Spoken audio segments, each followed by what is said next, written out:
Hi, I'm Ruby Pinto with Cook County Justice Watch. We have with us today Floyd Stafford, Legislative Coordinator with the Cook County Justice Advisory Council.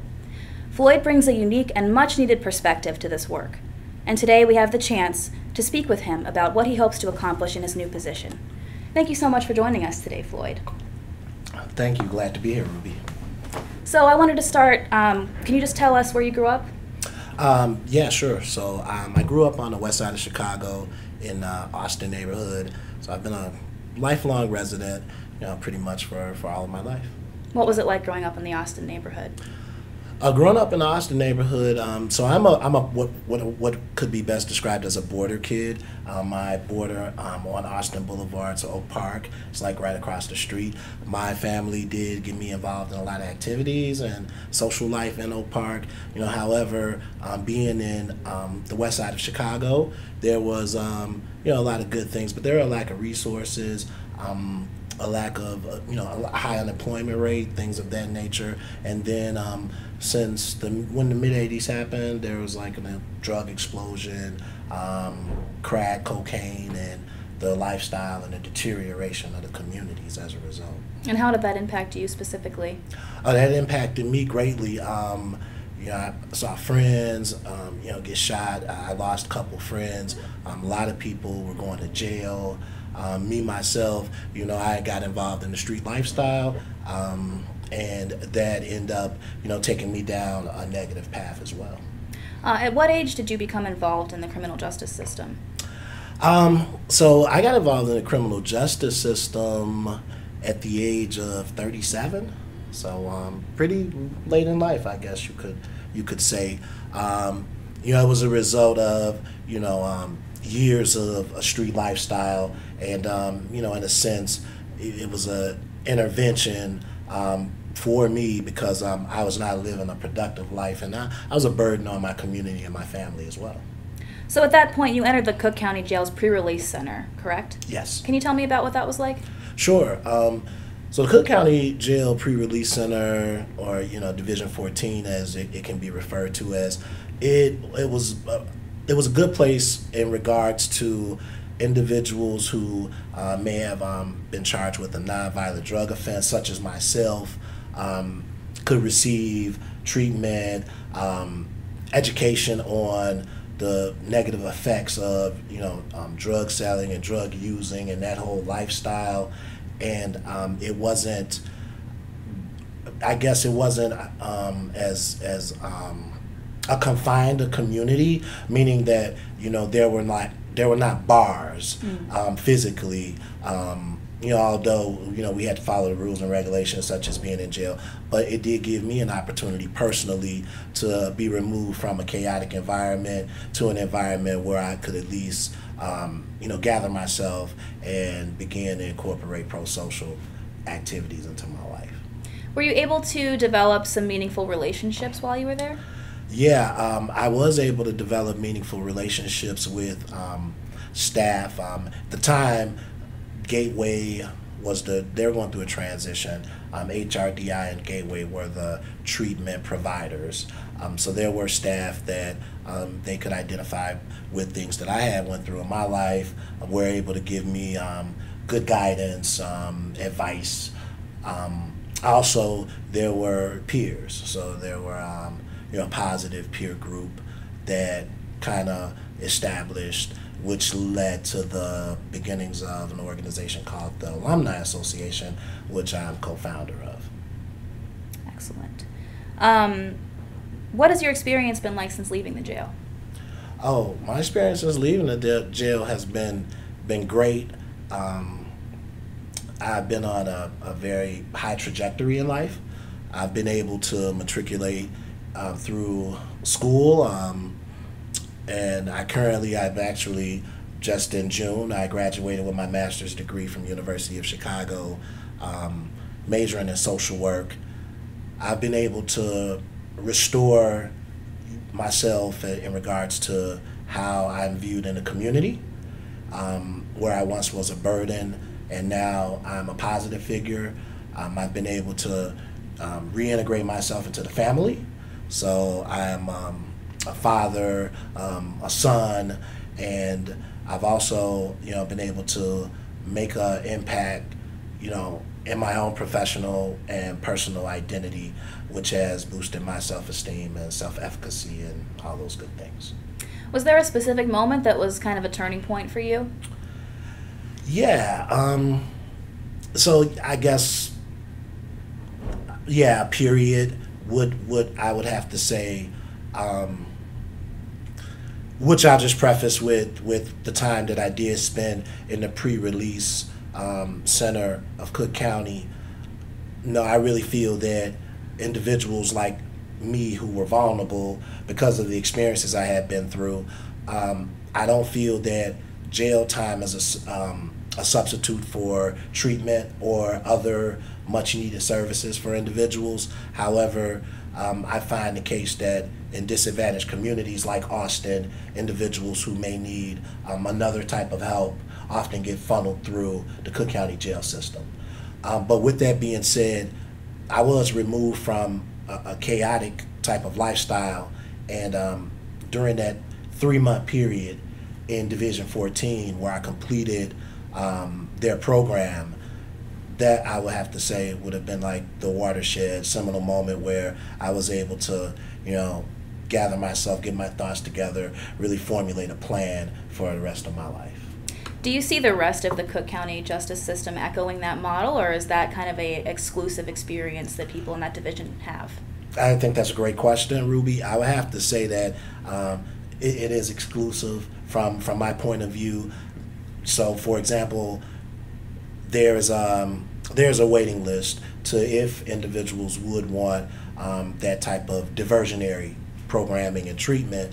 And for me, myself, I had to wait 3 weeks before I was even allowed to be screened and approved to go there. And there are many individuals that now on this side where I'm helping the community and I'm really reaching out in the communities and finding out, what individuals need. That is something that they have imitated to me that they would have liked to have had once they were in jail. Okay. Can you tell us about some of the difficulties that people with criminal records face? Sure. So individual with criminal records, and we're speaking of a felony, right? So if I'm speaking about a felony, it really prevents you from, for example, obtaining housing. If you wanted to go to school and get federal tuition, you cannot get, Pell Grants or things of that nature. And in regards to employment, there is a real scarlet letter, a stigma that if you have a felony, individuals you're not employable, so to speak.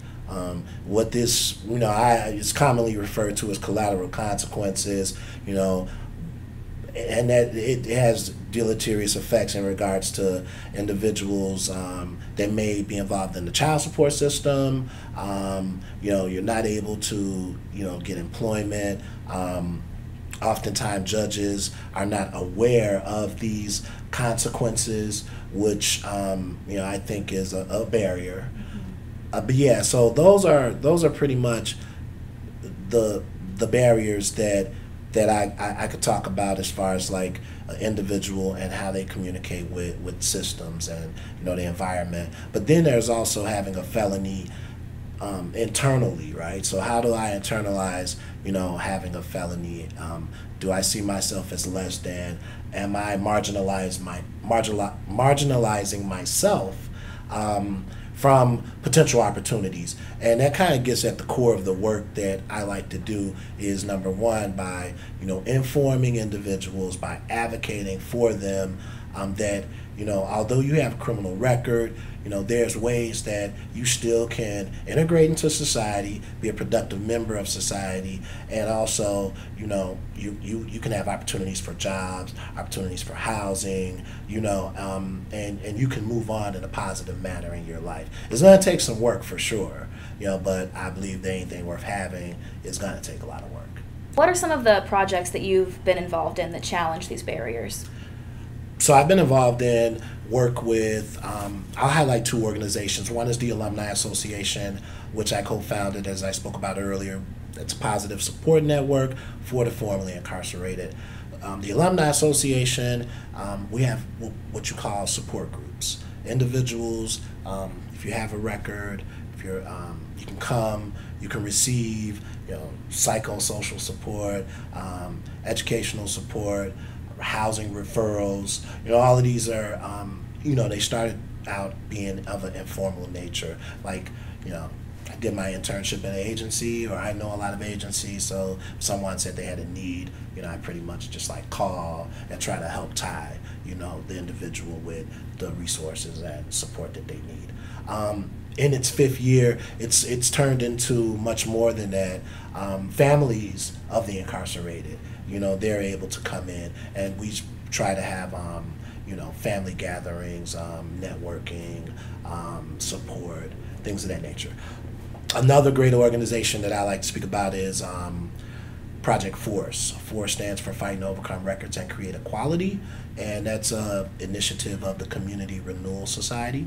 And what FORCE has done is it's community organizing for the formerly incarcerated, do cause advocacy on behalf of the formerly incarcerated. So I've been down to Springfield several times. I've testified on behalf of fair and equitable laws, House bills, 494, and a number of other initiatives. So that brings me into contact with, I guess a wider net of, formerly incarcerated, and also gives me the opportunity to speak to legislators, decision makers, stakeholders, and kind of give them a perspective of, just someone who has a criminal background, who has changed their life, and what's needed for that to happen.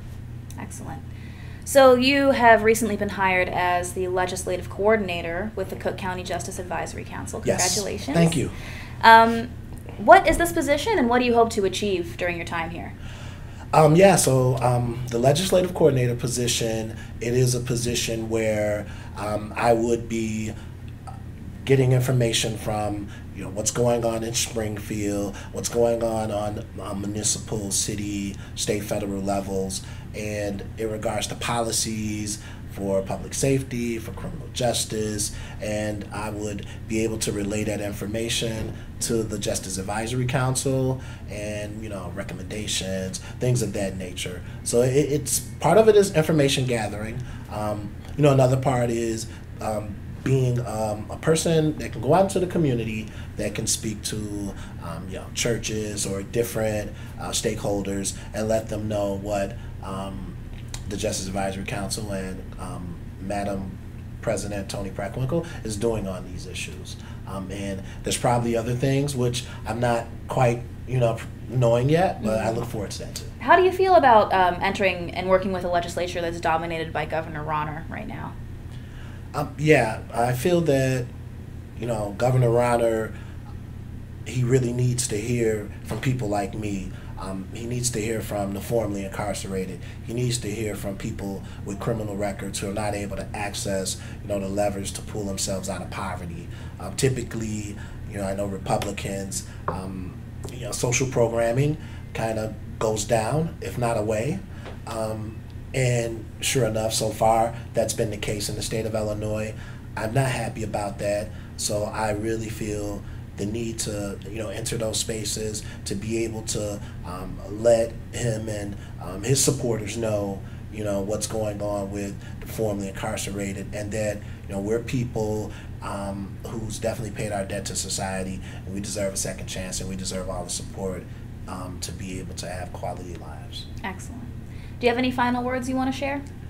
So I would just like to share that I just hope that I can, I'm pretty confident that I'll do a good job being a legislative coordinator, and also, to anyone reading this, viewing this blog, and just to understand that individuals with criminal records, they need support, and maybe if you have some activism in you, that you can reach out, and we need your support to create just and fair laws. I can't wait to see you in action. Thank you. Thank you so much, Floyd. This has been Cook County Justice Watch. Thank you.